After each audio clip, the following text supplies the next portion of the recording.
So the Knicks score 144 points in their win yesterday. They become the 5th team ever with multiple 140-point games within a single postseason. I mean, everything couldn't be going better for New York. Meanwhile, let's check in and see how things are going in Philadelphia. And Action News reporter Cheyenne Corinne live inside Xfinity Mobile Arena tonight. Cheyenne, this game was brutal.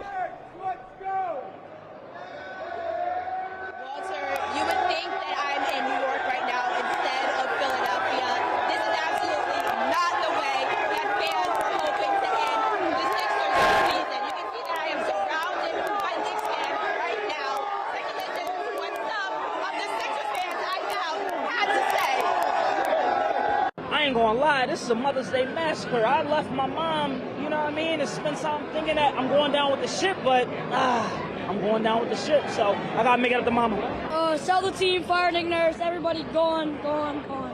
Like Kyle Lowry, coach. We're getting clowned.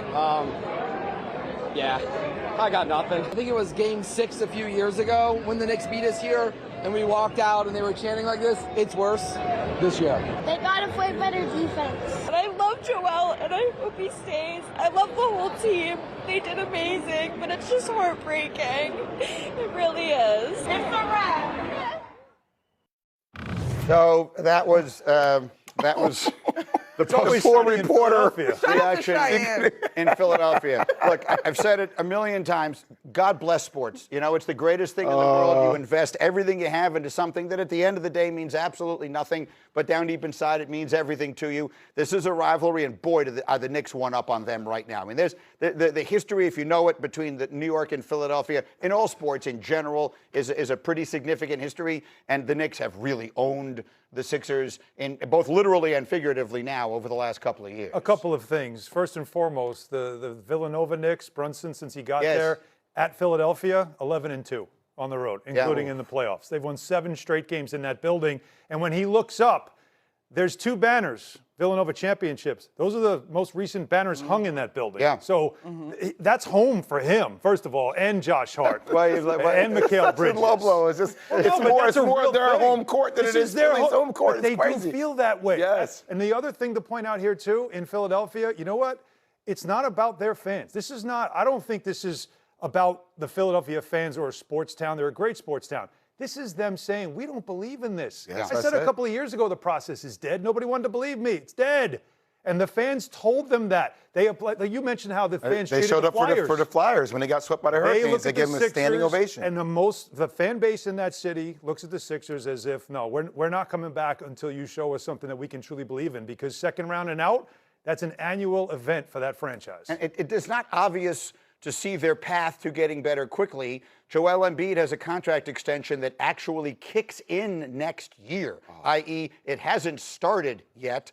So 3 more years. Maxey is very highly paid. Paul George is very highly paid. We're going to talk more about this series in a couple of minutes, but the path back for the Sixers is not an obvious, it doesn't seem like a straight line to me. It's not. I mean, you really got to look in the wallet and see where the purse strings are. If you wanted to go optimistic, just go with me, y'all. Yeah. Don't look at me like that, Jay. Just come on. No, play the game. If you wanted to go optimistic, is Joel Embiid getting to a place where he can be on the floor, right? You know you have Tyrese Maxey. You know you have VJ Edgecombe. While the last round is abysmal for them, they did. Can you get some cheap pieces to build around the edges, I guess is my question. We're going to finish up the show with this. Save this. We're going to do this. We're going to do this to finish up the show. But we haven't gotten one thing in on the lottery yesterday because we got busy with something else. I really wanted to get this in because I think it's important to fans in a lot of cities where your teams might not have been good. Yesterday, the draft lottery, the Wizards walked away with the #1 pick. First time in 8 years that the team with the worst record actually won the lottery. They now have a prime opportunity in a deep draft to find a franchise piece. Right now, they have Anthony Davis and Trae Young on their roster. As for the rest of the top 10, the Jazz jumped up 2 spots to get the #2 pick. The Pacers saw their pick go to the Clippers as a result of the Ivica Zubac trade. So there was a lot to digest yesterday. And I know that if you're a fan, you have heard many people say over the course of the last few weeks, this is an incredibly good draft. This is one of the best and deepest drafts we've seen in recent years. You might not intimately know the name. So, Jay, quickly, who are the 5 best players who will get drafted at the end of next month? All right, so let's go #1 with the Washington Wizards. I think the Washington Wizards will select 1.Dybantsa. It reminds me a lot of T-Mac with the way he can play on the perimeter. And think about the likes of 1.Dybantsa with Trae Young. I do see Anthony Davis potentially being moved for more assets and them leaning into the youth that they have ultimately with their team. Number 2, as you get into the next round here for the Utah Jazz, with their size, Lauri Markkanen, Jared Jackson, Walter Kessler, Keontae George, who's a beast. I see them taking Darren Peterson. He's a guy that can be up on the wing. He's an elite shooter, can play without the basketball, fits in with them perfectly. Number 3, when you think about the Memphis Grizzlies, they have Zach Edey. Look, Caleb Wilson in 10 years now, when we redraft this class, we could be talking about he should have been the first pick taken in this draft. I think his upside is limitless. He's a guy that can show he can play with the basketball, put the ball down the ground, and that shot-making ability is what's going to propel him in the draft. The Chicago Bulls, Cameron Boozer. You watched it over and over and over this season.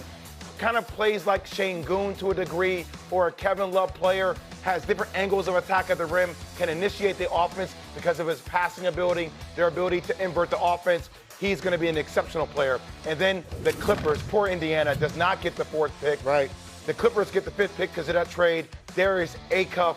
I look at the Clippers with a guy like Darius Acuff who can explode. Reminds me of Stephon Marbury with the way he plays. I think the Clippers take him. I think the Clippers ultimately trade their star player at the end of the day. Kawhi Leonard to get pieces in return. That'd be interesting to watch. You played well last year. Trade him with the highest value you have. You already answered the question I was going to ask, which is, out of all these guys, which one do you think in the long run has the potential to be the best? And you said you think it's the kid from Carolina. Caleb Wilson, watching him work out, has shown the ability to put the ball down on the ground. And by the way, when I first saw him this year, I was like, oh, the bar is Jermaine O'Neal. The ceiling, Kevin Garnett. Now when I watch him play, I'm like, the bar seems like Kevin Garnett. The ceiling seems more like Giannis. Wow. It feels like that's where his ceiling could be. Well, as someone from North Carolina once said, the ceiling is the roof. The ceiling is. And maybe it is for Caleb. All right, back to the NFL. Tonight, Lakers Thunder Game 4. Alan, we start with the Lakers. What's the number you like for LeBron James tonight? 22 or more points. He's got to get to the free throw line. He was doing that with the Rockets. In this series, he's not. Now, is he running out of gas? He can't, because this could be the last game of the season in L.A. LeBron's total is 23 or more. It's Austin Reeves who's 22. Do you like that one over or under? Well, who is he going to defend?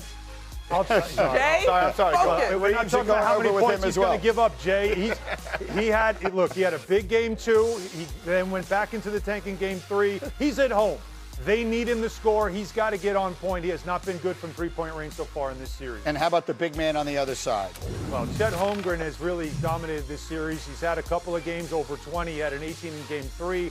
They don't have an answer for him in the paint. I think they continue to try to feed him and make this his series, along with, of course, A.J. Mitchell. But this has been a good series for Holmgren to score a lot in. So that's our parlay for today. The picks: LeBron over 23, Reeves over 22, Holmgren over 18. It's a parlay at DraftKings Sportsbook with the odds of plus 450. And a reminder, on DraftKings Sportsbook, all customers can get a profit boost every day of the NBA playoffs. Download the app, use the promo code